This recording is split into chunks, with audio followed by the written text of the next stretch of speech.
Welcome to The Journey. Chapter 5 Law of Increase.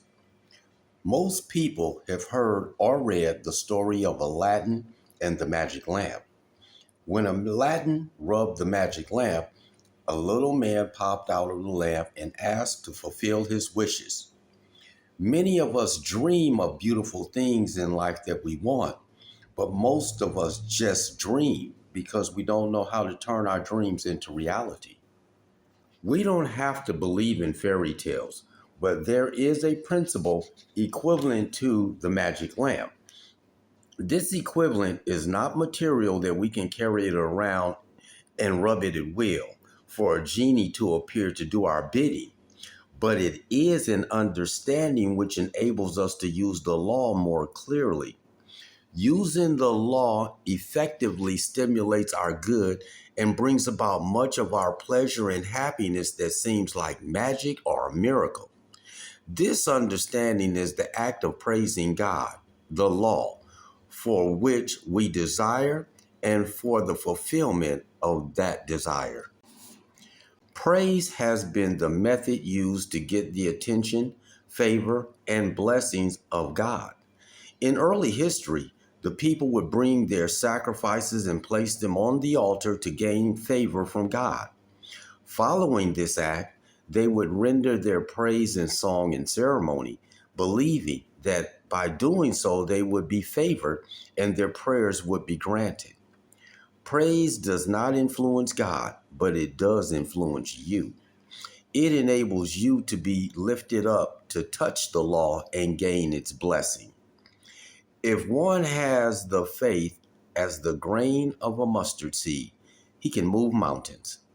If one can realize the power of praise, he can do the same. Praise is complementary to faith. Faith is wisdom and understanding, and praise is the application of that understanding. Faith is the pot that holds a substance of power, and praise is the fuel that turns that power into an active force. Praise is a stimulant of the mind. It accelerates prayer. Praise magnetizes all the good around you and transforms that good into a usable, visible substance.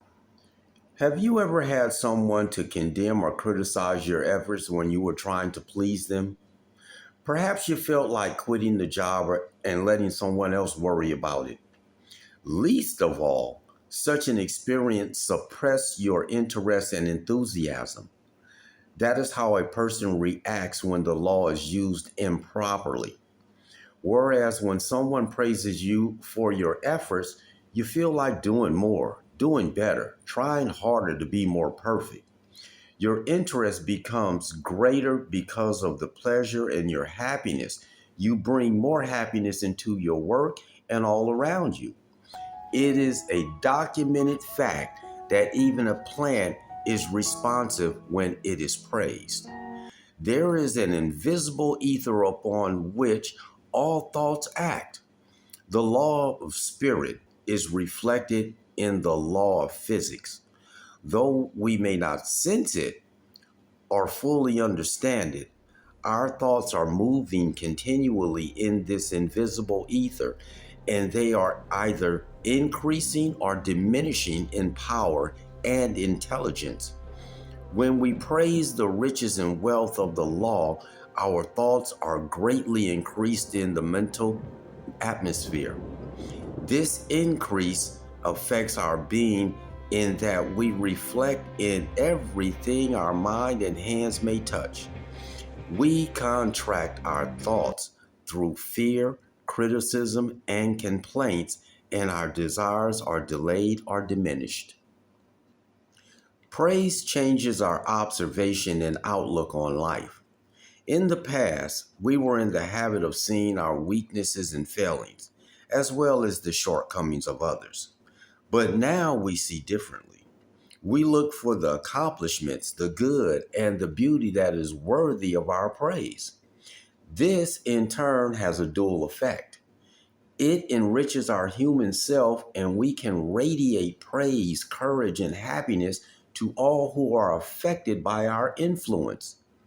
It affects our inner self in such a way that our memory begins to retain all praiseworthy thoughts sent to it.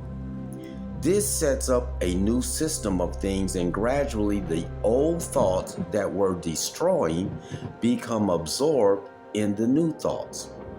This becomes a habit to think of praise, and our life takes on the likeness of all the good that is worth praising.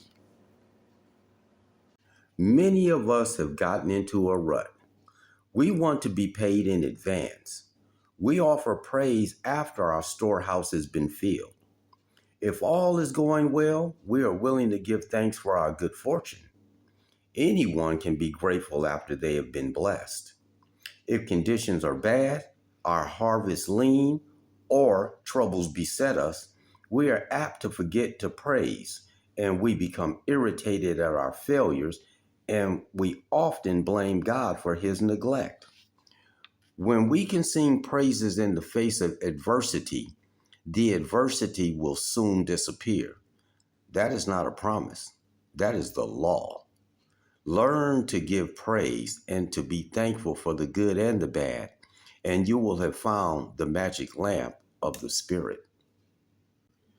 This attitude of mind not only brings about our desires, but also generates our confidence, strengthens our faith, and builds up confidence for things to come. To praise when things are the darkest forces the sunlight through. Our degree of faith in the law is measured before we receive it, not afterwards.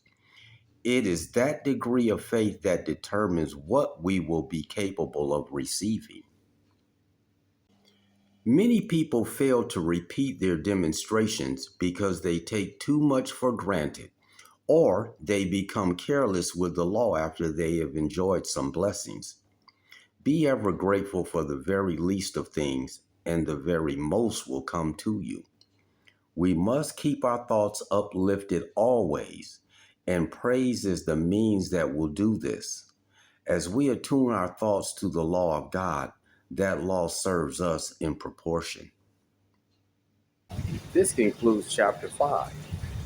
If you're getting knowledge, wisdom, or value from these videos, subscribe to my channel.